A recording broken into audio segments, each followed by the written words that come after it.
Saya mengajak Anda pemirsa untuk coba melihat dari perspektif yang lain, juga dari warga. Ini warga Rembang bernama Dwi Joko yang menyatakan setuju terhadap pembangunan dan juga produksi dari PT Semen Indonesia. Pak Dwi Joko, kenapa Anda setuju dengan aktivitas dari Semen Indonesia?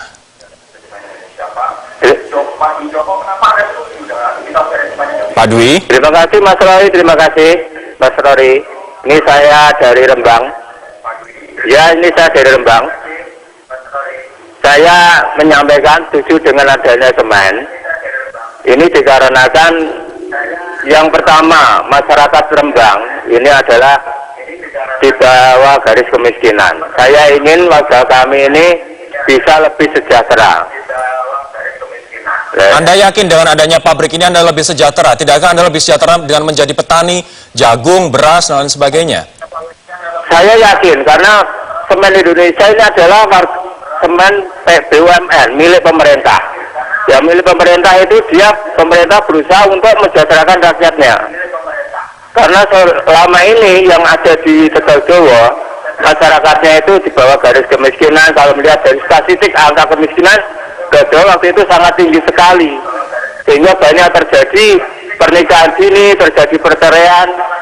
Banyak yang bekerja ke Surabaya, banyak yang bekerja ke Jakarta itu. Baik, saya sekarang akan ke Pak Gunretno lagi. Pak Gunretno masih bersama kami, Pak? Masih.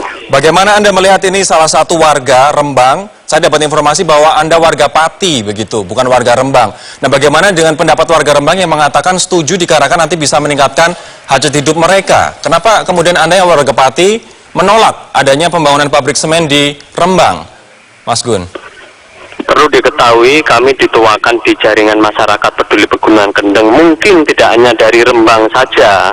Jadi kalau fungsi daripada Kendeng itu tidak bisa dibatasi secara geografisnya tidak seperti itu. Jadi berkaitan mensejahterakan itu asumsi kembali penyerapan tenaga kerja. Di dalam dokumen AMDAL itu pasca operasi hanya akan terserap 356, itu sebelum diadendum. Jadi mungkin kalau nanti dulur-dulur yang tenaga kerja ini kan memang masih banyak diserap, tapi itu pasca konstruksi. Acuan kami adalah dokumen AMDAL. Jadi kalau sekarang didengungkan ada 3.000 orang, berapa lebih lagi, ini kayaknya perlu ada tanda-tanda besar. Ini ada hubungan propaganda barangkali. Ada hubungan propaganda, betul ada hubungan propaganda, Pak Aris kan? Baik, makasih Mas Wari, Mas Gunretno. Jadi saya kira kita bisa melihat sebenarnya sekali lagi ya, orang itu kan dilihat dari kredibilitinya, dari track recordnya. Jadi apa yang dilakukan di Tuban, dan itu bebas sebenarnya Mas Rory datang ke sana mau jalan sendiri, tanya sama warga, tentu itu hal yang sangat mudah dilakukan di sana. Ya, kita mungkin hanya akan memperlihatkan embung-embung yang kita buat sebagai setelah penambangan di satu lokasi tertentu selesai, maka yang tanah liat itu akan dijadikan embung, sementara yang bekas dari batu kapur dihijaukan, bisa ditanam.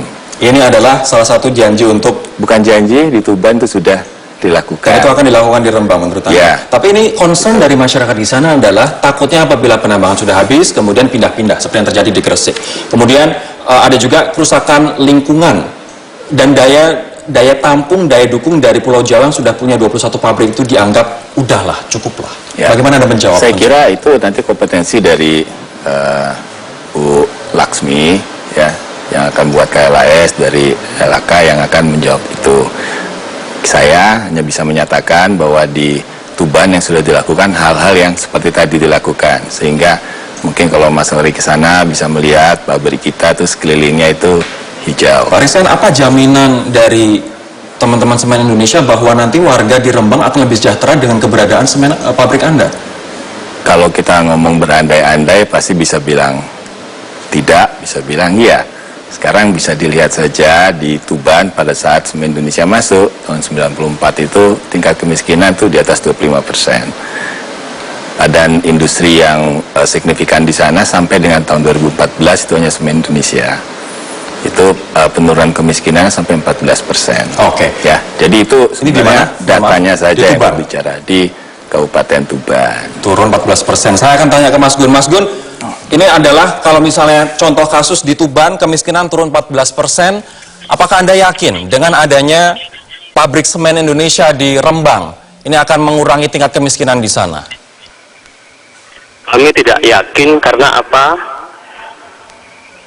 Pertambangan itu mungkin paling lama hanya akan mampu secara ekonomi itu mencukupi hanya 2 generasi manusia, tapi untuk pertanian itu tidak akan mati, jadi akan selamanya bisa menghidupi. Barangkali dari mulai sebelum Mojopahit sampai sekarang itu pertanianlah yang menghidupi, bukan pertambangan. Ketika pertambangan itu habis, mesti bakalnya ada dampak besar di situ.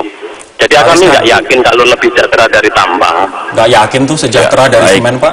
Jadi memang seperti kita ketahui bersama, nanti mungkin Bu Laksmi bisa sampaikan juga, yang namanya area kars atau batu kapur itu selama ini tidak ada tanaman, ya. Dan kemudian justru setelah kita selesai menambang, itu kita hijaukan justru bisa ditanam. Itu bisa dilihat di Tuban, ya. Jadi saya kira bahwa tidak ada pertanian setelah adanya penambangan, itu bisa dilihat sendiri di Tuban seperti apa. Debit airnya apakah berkurang setelah dilakukan penambangan di sana, itu kan kita tidak memberikan janji, tapi bisa dilihat. Pak Gun, cukup meyakinkan tidak jawaban dari Pak Riskan? Tidak yakin, kami sudah lihat di sana, Pak. Kami ketemu warga langsung. Ada bukti-bukti rekaman visual loh. Warga di sana seperti apa, Pak Gun?